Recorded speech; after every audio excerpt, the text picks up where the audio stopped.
Scan చేయండి, feedback చెప్పండి. Yes, ఏపీలోని ప్రధాన ఆలయాల్లో క్యూఆర్ కోడ్ ఏర్పాటు చేసింది ప్రభుత్వం. సరికొత్త ఆలోచనకు శ్రీకారం చుట్టింది.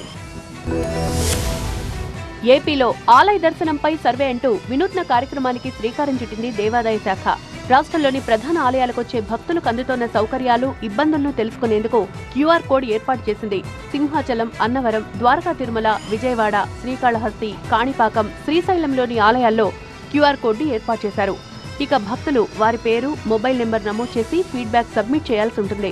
భక్తుల ఫీడ్బ్యాక్ ద్వారా తదుపరి చర్యలు తీసుకొనున్నారు. ఆలయ అభివృద్ధి, భక్తుల సమస్యల పరిష్కారం కోసమే క్యూఆర్ కోడ్ అంటున్నారు అధికారులు. మున్ముందు మరిన్ని వినూత్న కార్యక్రమాలకు శ్రీకారం చుడుతూ ముందుకు వెళ్తామని చెప్తున్నారు.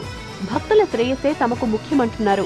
ఇంకా అభివృద్ధి పరచాలి. ప్రతి టెంపుల్లో కూడా ప్రతి భక్తుడు ఆనందంగా, ఆహ్లాదకరంగా దర్శనం చేసుకుని వెళ్లాలనే ఉద్దేశంతో ఈ క్యూఆర్ కోడ్ రావడం జరిగింది. డాష్ బోర్డ్ సీఎంఓకి వెళ్తుంది. ఆయన ప్రతిరోజు కూడా ఇది చూడడం, ఏదైనా అసౌకర్యం ఏదైనా జరిగిందా లేదని దాని మీద ఫీడ్బ్యాక్ తీసుకుని ఇంకా అధికంగా మౌలిక సౌకర్యాలు భక్తులకు కలిగించాలనే ఉద్దేశంతో ఈ క్యూఆర్ కోడ్ రావడం ఆల్రెడీ అమల్లో ఉండడం జరిగింది.